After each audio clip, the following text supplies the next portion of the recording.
The Four Absolutes of the Oxford Group. We're talking about absolute honesty today. Part 1. My name is Steve Van Eierstein, and welcome to the Narrowing Path, Walking the Spiritual Walk. I'm looking forward to doing this and really digging into these. We're going to be covering the first absolute they touch on in the book. What is the Oxford Group? I did a little bit of an intro with a little bit of the backstory last time, so I'm really looking forward to digging into these. There's so much in each one of these absolutes. So what we're going to be doing is we're going to take the four absolutes: absolute honesty, absolute purity, absolute unselfishness, and absolute love.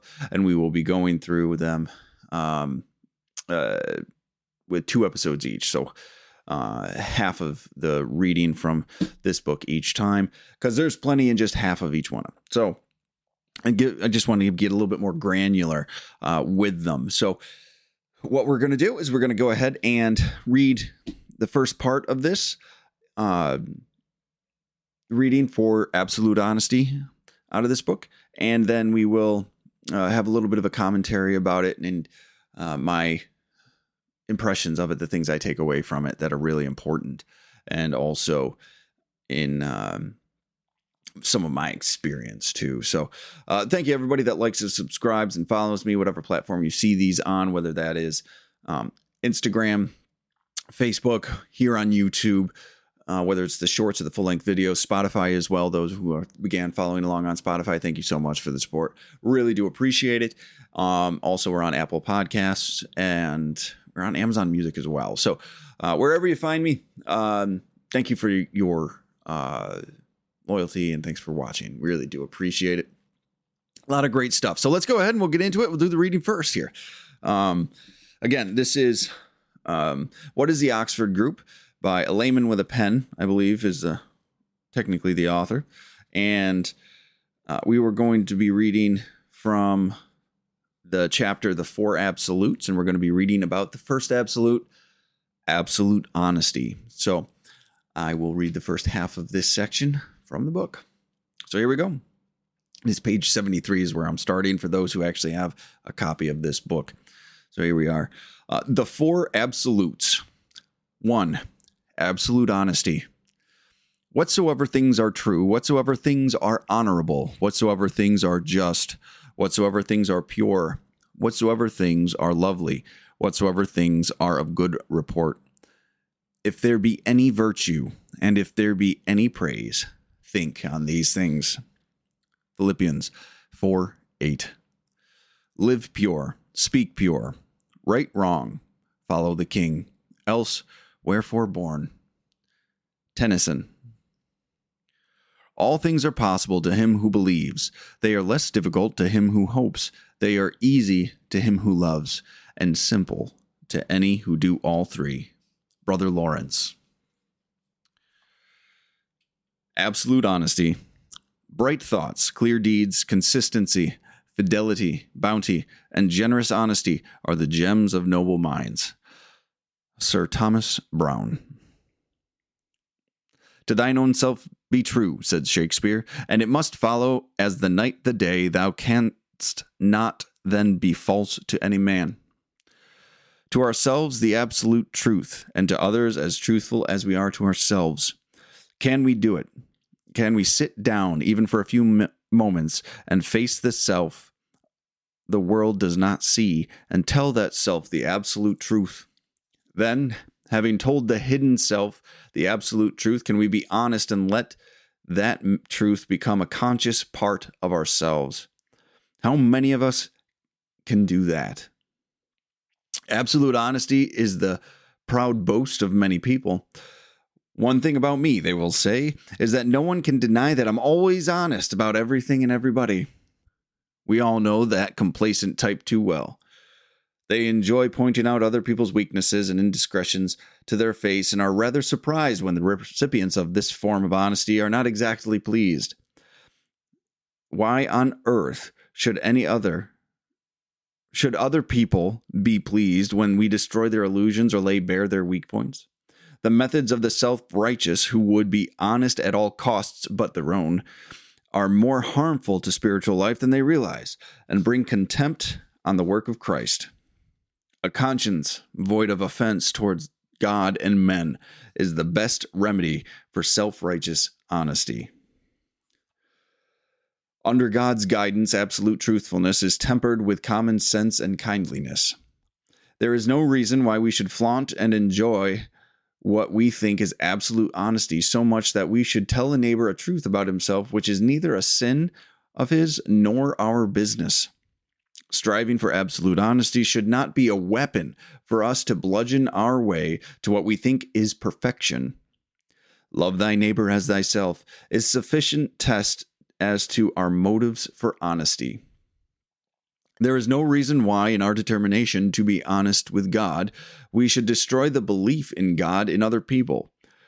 And many people's belief in God is founded on their belief in humanity, kindliness, faithfulness, and fulfillment of obligations, moral or material. God-given discretion is better than our unloving determination to be honest at all costs, mostly other people's. An honest man's the noblest work of God. Quotes Robert Burns. Honesty must be allied to nobility of mind and purpose. Some of us use frankness as a sort of scourge to punish those we feel are not quite as good as we think we are. Minds such as these are farther from Christ than they suppose. Is honesty that has no discretion much use? St. Paul says, all things are lawful, but all things are not expedient. All things are lawful, but all things edify not. Honesty is the truth which belongs to God, and when we use it, we are using God's power. If we use God's power in the wrong way or at the wrong time, why should we grumble because it is ineffective or has the opposite effect to what we think it should have? A sudden fit of frankness about other people without a preliminary self-examination can do untold harm. We must be absolutely honest with ourselves before we can be absolutely honest with other people. It is one of the essentials of Christian life.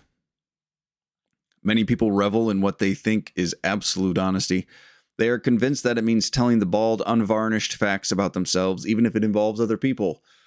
If the truth is without consideration or discretion, it is better to keep a silent tongue and await the decision of our guidance than to blurt out what may be a truth, but a truth which will send a person even farther from leading a Christian life. God-given counsel is wise counsel. Petty criticisms do not induce a vital faith in God. Truth should not be merely destructive, but spiritually constructive. Honesty is not, of necessity, criticism. If love is the rock from which our foundation of honesty springs, then it is honesty in its purest sense. Family life must have its roots in honesty if the family is to remain united.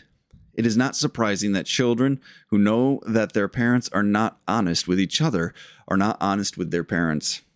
Modern children are said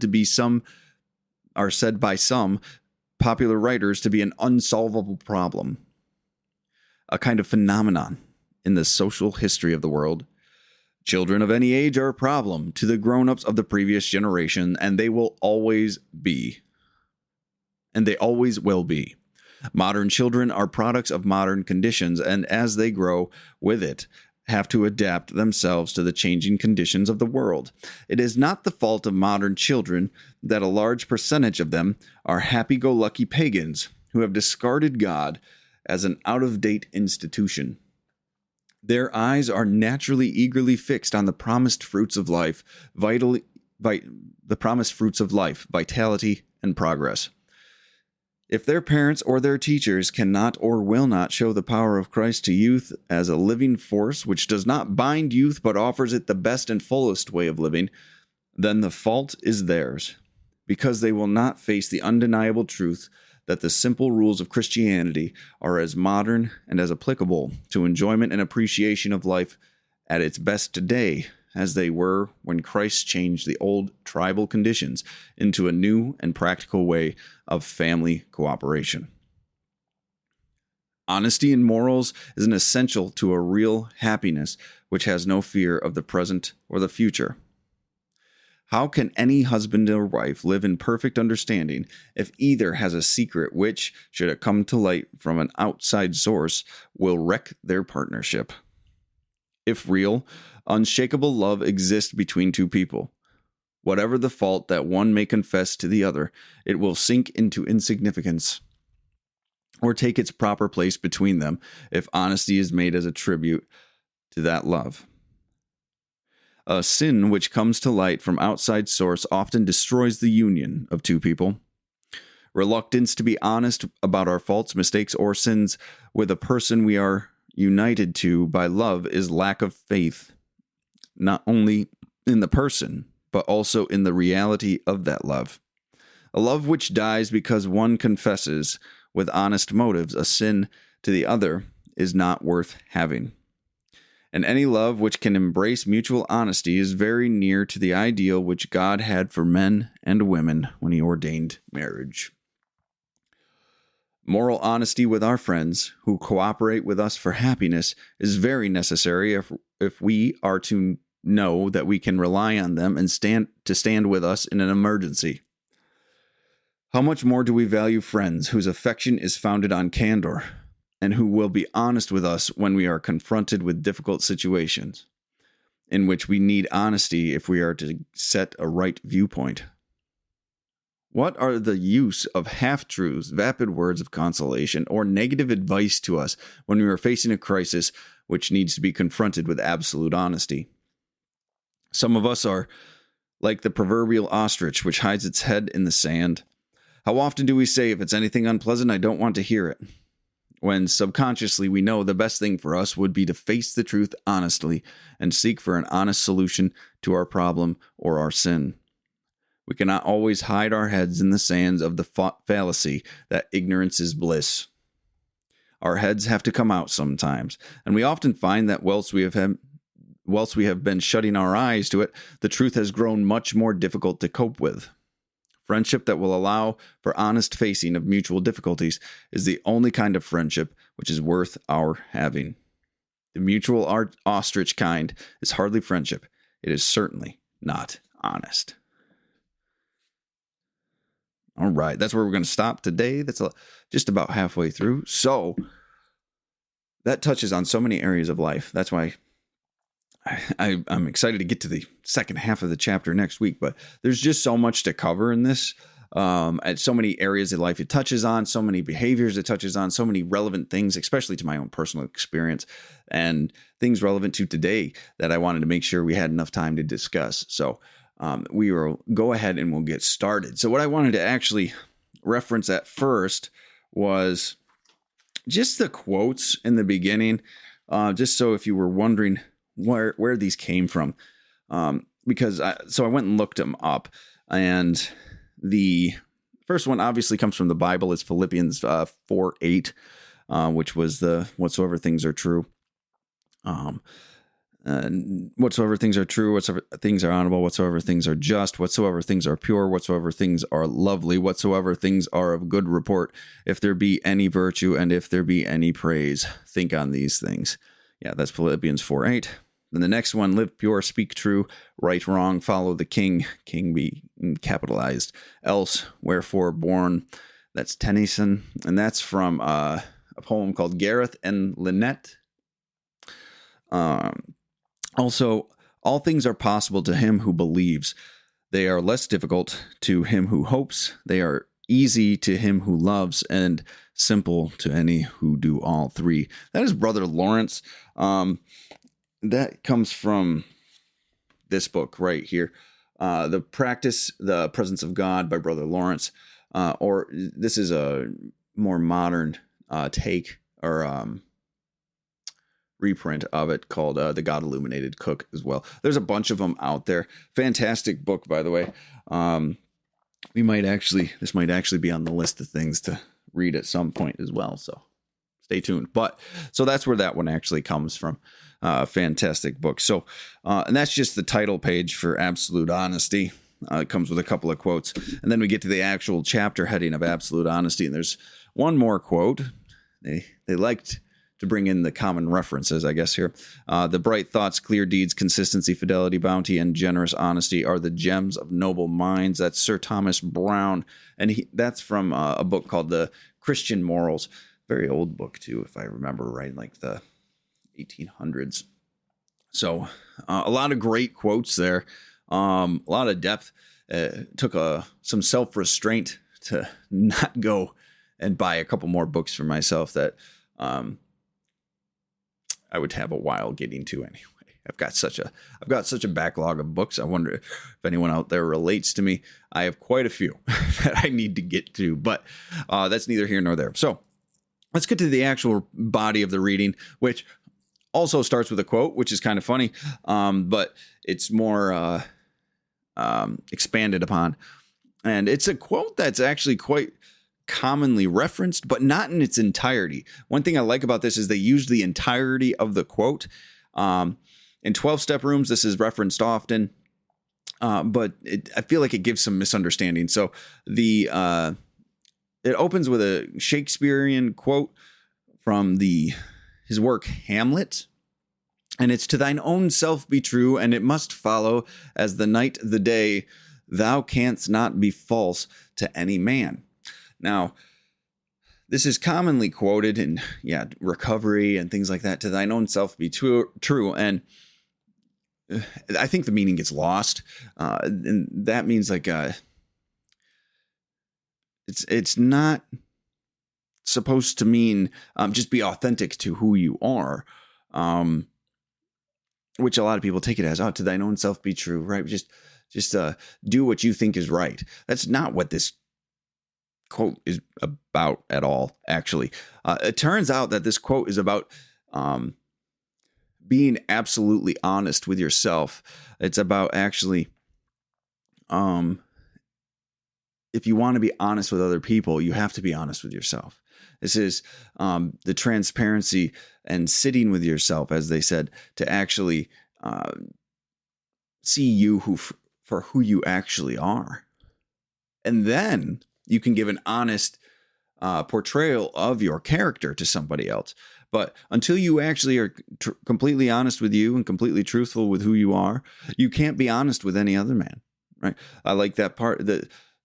And it must follow as the night the day, thou canst be false to any man, right? So as soon as you're honest with yourself about things, and that about your situation, about your past, about your motivations, about the way you think, about the things that are important to you in your life, like the things that have harmed you, all of this stuff, as soon as you actually can sit with yourself and be honest about stuff, then you can actually be truthful to others. And you can actually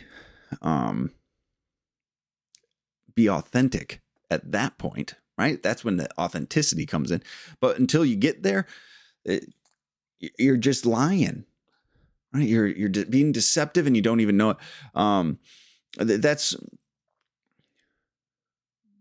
before I found this spiritual way of living, before I came into recovery, before I actually began to grow in my own knowledge and understanding of spiritual things, I was a very, very good liar.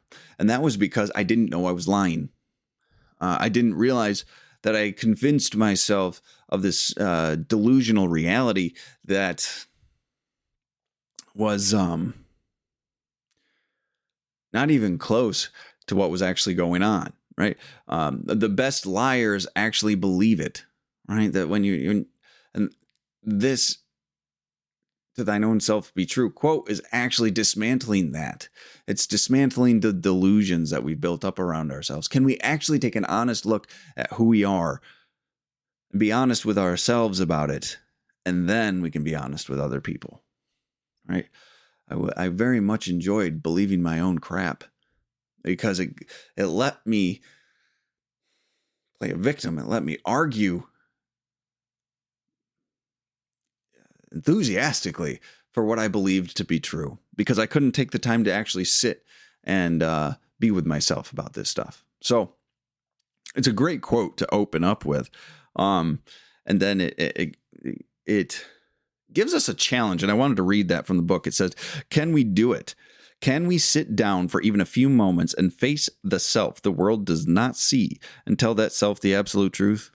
Then, having told that hidden self the absolute truth, can we be honest and let that truth become a conscious part of ourselves? How many of us can do that, right? It's a really difficult challenge to actually do. It's really hard to actually sit down and take that inventory and look at yourself and really be transparent and really not try to embellish and not play the victim, but look at things objectively for what they are. It's not easy. It takes away all our excuses. It takes away all of our cop-outs. It removes our justifications for bad behavior.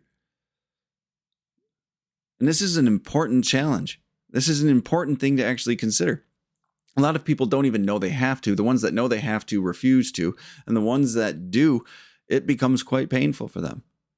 I remember, because this is the only way I could actually change, right? That's why honesty is a crucial part of my program of recovery, my spiritual way of living, my new lifestyle, because without honesty, nothing's actually real.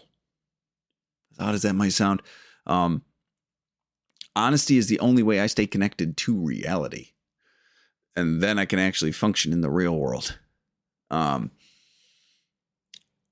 would do anything to avoid it previously. So this challenge was very relevant to me. This is something I had to go through. This is something I have to continually go through, actually, to make sure I'm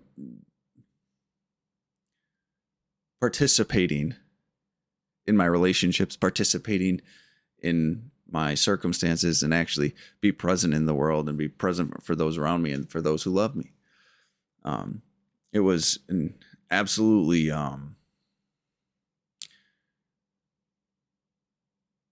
integral, an essential, vital part of me changing my life around and my life becoming what it is today. So what we go into next on this, after we go through this initial opening to honesty, is we talk about people who always claim to be honest. It says here, one thing about me, they will say, is no one can deny that I'm always honest about everything and everybody. We all know this complacent type too well. And we talk about how people, it starts to go into how people are brutally honest, right? There's no tact there. There's no discernment, and it's done in a way that actually pushes people away from us, right? It's done in a way that's actually harmful to people, which we don't think. We just brush it off. They say, I think it's on the next page, actually, but how we'll use this for the wrong reasons. And there's this beautiful quote in there, though, but the methods of the self-righteous who would be honest at all costs, but their own, are more harmful to spiritual life than they realize and bring contempt on the work of Christ. So this is talking about the people that use honesty as a weapon, right? Or they wield honesty as a sense of superiority, right? And they actually offend everybody that's around them, right? And for no reason. It's not like they're trying to actually accomplish a goal. They're not trying to help anybody. It's more of to be offensive. And I'm not saying you have to play into somebody's delusion, but you certainly don't have to go make it a point to go tear down or offensively insert yourself into someone else's life by being brutally and brutally honest without any tact or forethought. It's really wielding it as a weapon. And they close this first page with a really great quote. A conscience void of offense toward God and men is the best remedy for self-righteous honesty. Because a lot of people just do this. They stand on their high horses. There's this self-righteous sense of entitlement or justification that they just need to live this way, and they need to just point out every single other person's flaw. And I think this is why they included in that quote there, the methods of the self-righteous who would be honest at all costs but their own. So those are the people that won't actually look at themselves, right? They won't look at their own reasons for the judgment. They get a little bit of spiritual understanding, and suddenly they're using that as a weapon to claim superiority over somebody else. And that's not healthy. That does no good for anything. It actually pushes people away from spiritual living. There's a lot of spiritual stuff going around. There's a lot of growth and understanding that's coming around in a lot of different areas online, and a lot of different people talking about it, which is really good in a lot of ways. But when it's used in a condemning way, or a way to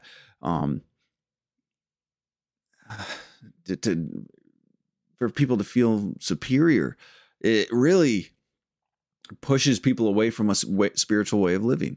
I also want to preface again, this is a heavily Christian influenced book. So if you are not of a Christian influence or Christian background, these principles, these absolutes will still apply to you. The language might be a little bit different from what you prefer it to be. Hopefully it doesn't discourage you from actually taking the lessons from this, though, because whether it's a Christian practice or whether it is some other spiritual practice, or it's a secular spiritual practice of the universe or nature or whatever it might be, right? It all can have this spiritual self-righteousness where people feel like they have to actually stand on this soapbox and be condemning and being judgmental and putting people down for things, right? This can happen everywhere to everybody, right? So this is an important thing, that if spirituality is supposed to be loving and bringing people onto a spiritual path, and when you use honesty in a way to be condemning, you're doing it backwards, right? You're doing it absolutely backwards. We need to be, we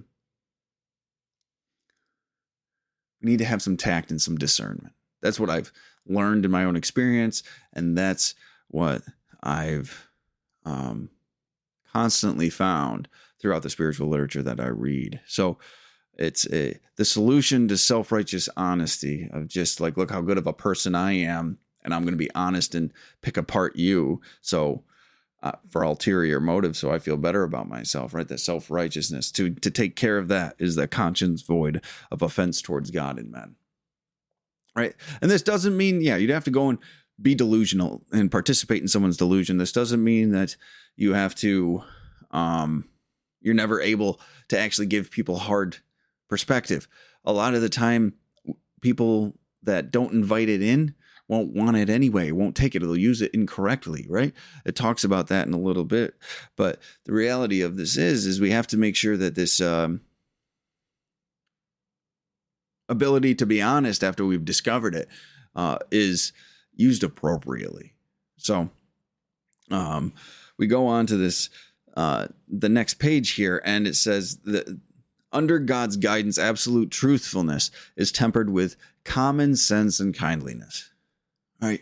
We're not here to hurt people's feelings. We're not here to break people's hearts. We're not here to cause offense to people.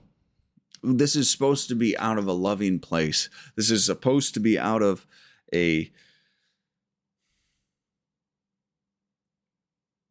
place of encouragement and growth and concern, if anything, but not to be done in a finger-pointing, condemning is the word I keep coming back to. But this is a good a principle, or a definition of the principle of when to be honest or how to be honest. So absolute truthfulness is tempered with common sense, and kindliness. So if the expression of absolute truthfulness has to have some common sense brought into it, and kindliness. Like, don't use honesty without kindness is just brutality. Like, it's just to be abrasive and mean, and you can beat people down with honesty, and we can misuse these virtues, right? We can actually use them in unhealthy ways. When I found that out, I didn't believe it, but it is the truth. I haven't used honesty in a healthy way my entire recovery and journey. I've really used it to beat people down sometimes. because I actually just was angry or hurt myself, and I wanted to do the same to them. And I did it under the guise of honesty and a desire to help them see, which is just absolutely ridiculous. But they also talk about how a good guide for it can also be love thy neighbor as thyself, right? To treat people appropriately as you would wish someone to be treated. Again, this doesn't mean you're dishonest with people or you lie to people, but if you do feel like it is the appropriate time and it is you're in the appropriate place to give someone some honest feedback that could help them, then do it in a way that's loving. Do it in a way you would have it presented to you. And also, it's really important to always remember, it's your opinion's not always needed. My opinion's not always needed. I need to remember that. I don't always need to throw my 2 cents in. Sometimes I'm not right. Sometimes I need to learn something. Sometimes it's not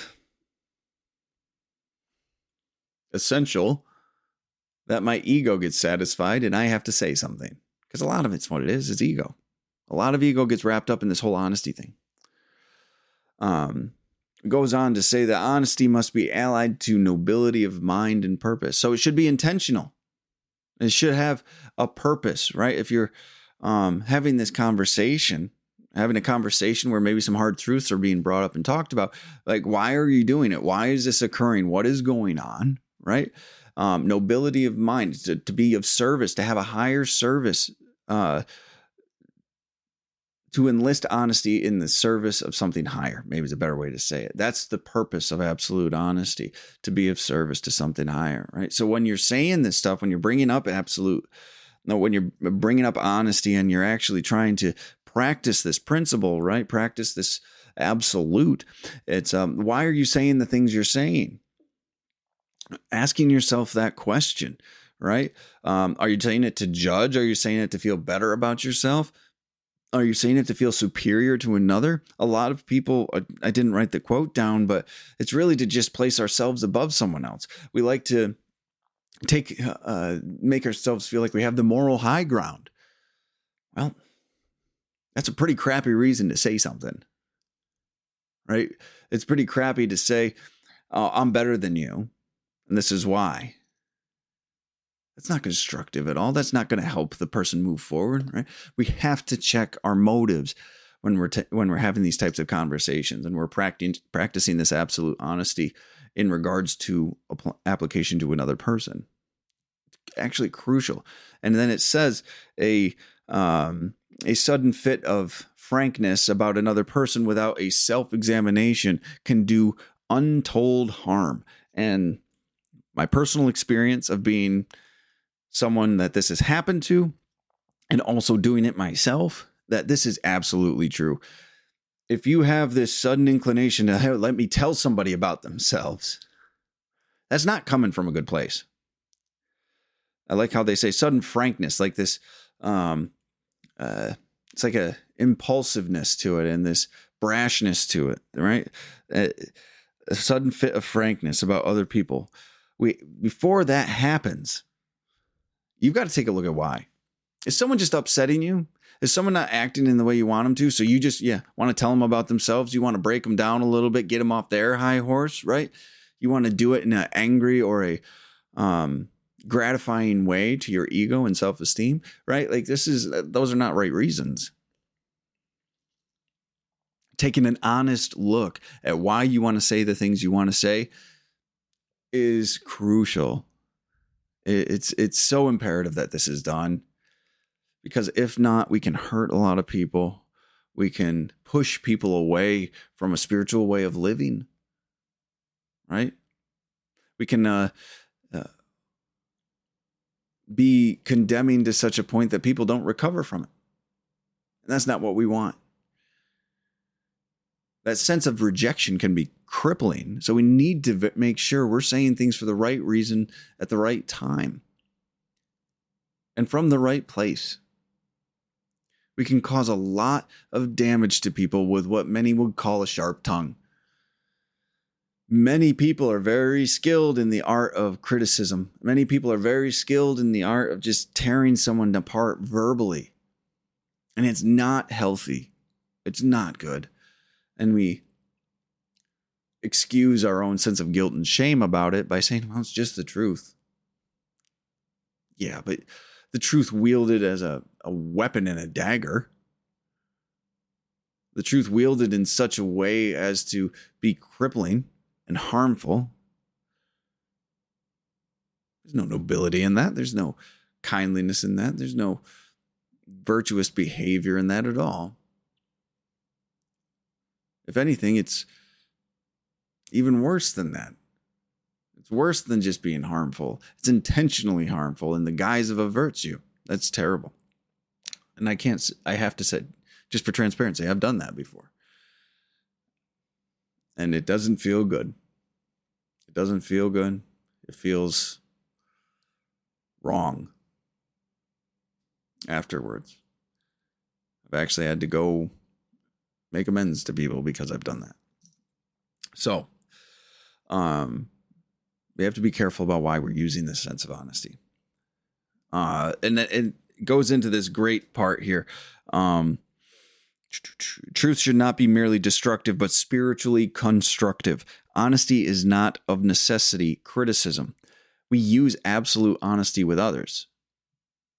Right? So absolute honesty with ourselves is full transparency with ourselves. And this is what we hope other people do as well. But if we're using absolute honesty in a inventory way with somebody else in a observational, judgmental way, it's not just to criticize and say someone's bad or just shame them for the things that they've got going on. It's to be used in a spiritually constructive way. We're supposed to be building people up. We're supposed to be encouraging them to find spiritual growth. We're supposed to be enabling them to actually find a spiritual path with a God of their understanding. It's not just to criticize. It's not just for the snarky remarks and the snippy comebacks and the wittiness you might feel in a moment from being critical and honest about someone else's shortfalls and defects or struggles. It's not what it's intended to do. It's supposed to be spiritually constructive. It's supposed to build people up. It's supposed to bring people to a better place, help improve their lives when it's well received. But we misuse it all the time. So we also have to make sure that this next piece that it goes into is it talks about the family, it talks about children and everything too. I love that it really talks about every area, just in this first half. So when we get to the second half, it'll be interesting to what else it brings in. But it talks about raising children and how in families, children are they're going to model the behavior they see. So if children know parents aren't honest with each other, they don't feel like they've got to be honest with the parents. Right? So absolute honesty is a practice we need to bring into our homes as well. And for many, many reasons, but primarily for the generation that's being raised after us, to show them what absolute honesty is, to show them what integrity is, to show them a healthy, constructive relationship. And I absolutely love that they put this in here, to be honest with you, but because it talks about how children are a mystery and the modern children are just not the same and blah, blah, blah. And then it's like, then they just point out the simple fact that every generation will have problem with their children because they're different. They're being raised in modern conditions, it says. Like, don't blame the modern world for your children's behavior, right? You still have something to say about it. And he talks about, what's interesting is that this sounds like it was written today because there's so many pagan or atheistic family units or children that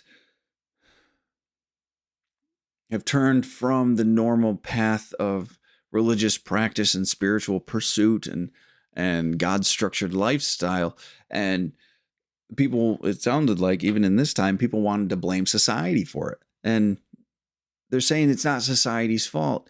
There's been bad teachers. The parents haven't been showing why this is such a beautiful thing, why this is such a powerful thing, why this should be done. They haven't been handing this gift to the children and saying, hey, look at this.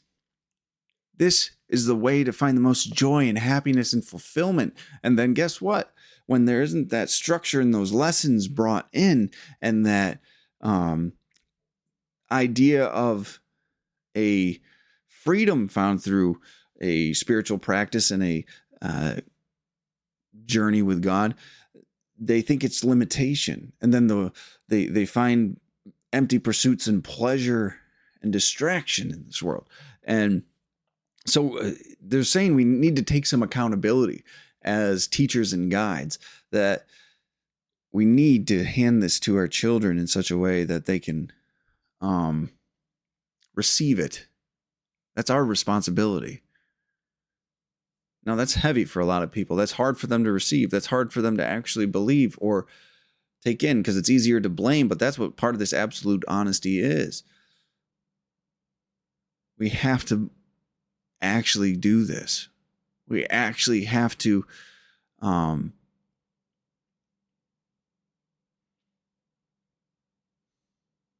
make an intentional and pointed effort to show them the benefits of living this way of life, a spiritual way of life, a godly way of life, a righteous way of life, however you'd like to say it. And that connection and the growth that can come from that, and the freedom that can come from that, right? So, and it gives, and this being written in 1933, I believe. Yeah, 1932, 1933.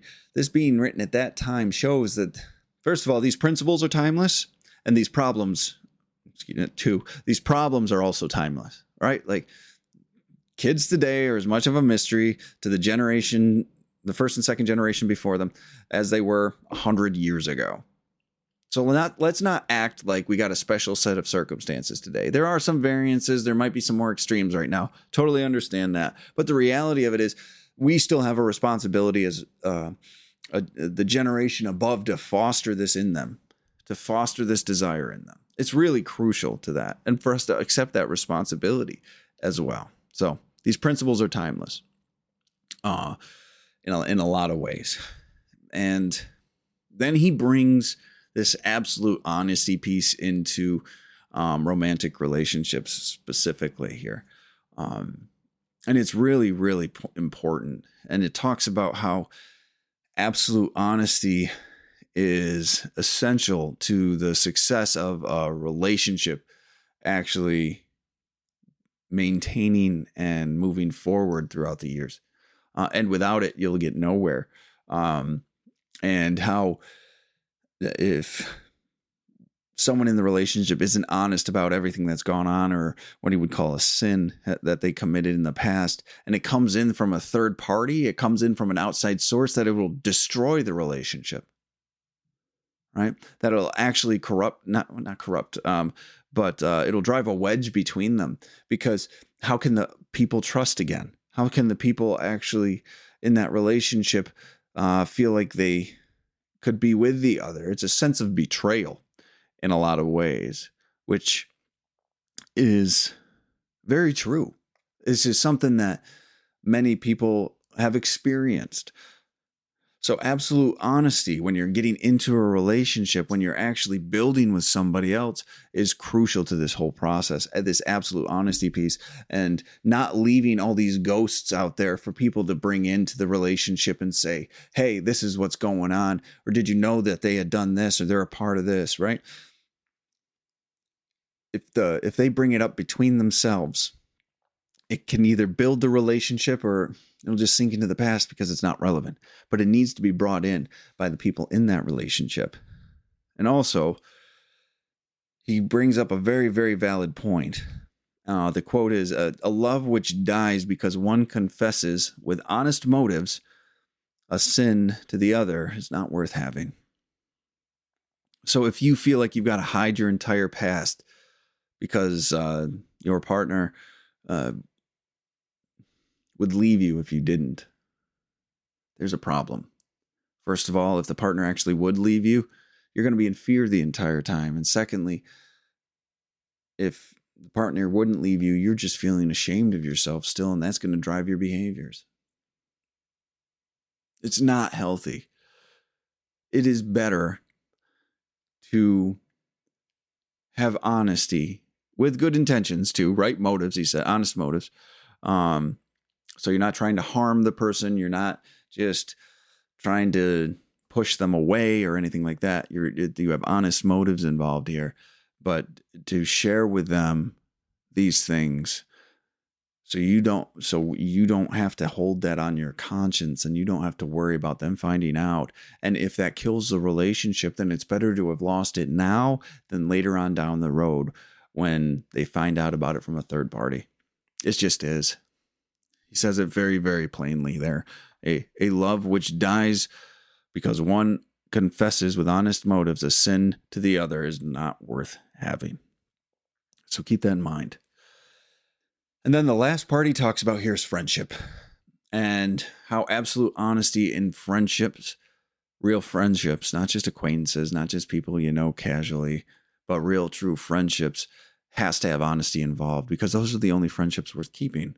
Right? We don't need cosigners to our crap. We don't need people that'll just gas us up for no reason, as they say, just get us all riled up. It's not a strong friendship if you can't have, he said, candor, if it's not based on candor and honesty, right? If you can't trust them to give you honest input on your life when you're asking for it, and they're just going to hide it and shield it and try to make you feel better about yourself. What did he say here? What are the use of half-truths, vapid words of consolation, or negative advice to us when we're facing a crisis which needs to be confronted with absolute honesty? Sometimes I need someone to tell, one of my friends that knows me, to tell me, hey, you're kind of being a jerk right now, or you're not being a jerk right now. This is a problem that needs to be addressed in whatever area of your life, right? Like, there is some substantial stuff that I need some help with. I don't always see my own crap. I don't always see me. I don't even always see me coming, is what they say. Right. So we need to have friends that have some honesty and understanding involved. And that's crucial to the process. We can't have those friends, and he refers to them as ostrich friends, which live in delusion. You just bury your head in the sand, and when you bring it up, still scary, you bury it again, right? What did he say here? Friendship that will allow for honest facing of mutual difficulties is the only kind of friendship that is worth our having. The mutual ostrich kind is hardly friendship. It's certainly not honest. You're just living in delusion when you're burying your head in the sand. And he even talks about it and saying, usually when you pick your head up out of the sand, guess what? Things are even worse. So this absolute honesty piece with true friendships is, first of all, what is it? Iron sharpens iron is what they say. You have to have people in your life that you can actually trust to help build with you and give you honest input when you want it, when you need it. And you can't just live in delusion. You're not going to make progress. You'll get overwhelmed with the problems of life because you're not actually addressing them. And this is important to recognize. So that is where we stopped for the day. We have another section, the other half of this chapter, next week. I'm really, really looking forward to it. I hope y'all enjoyed this one and will enjoy the next one as well. And just on a personal note, honesty is one of the most important principles I live by today. If you're a part of 12-step programs, it's the spiritual principle of the first step, right? Because it's the one that, like I was referring to earlier, it keeps me involved with reality. It keeps me from building my own little delusional world and making some really bad decisions. So honesty has been of the utmost importance in my spiritual journey, in my recovery, in my rebuilding of life, and my asking for help. So I hope you guys take something away from these readings as we go through these absolutes. I genuinely love them. So, but thank you for joining me today, and I look forward to seeing you guys next week. So until next time, thanks.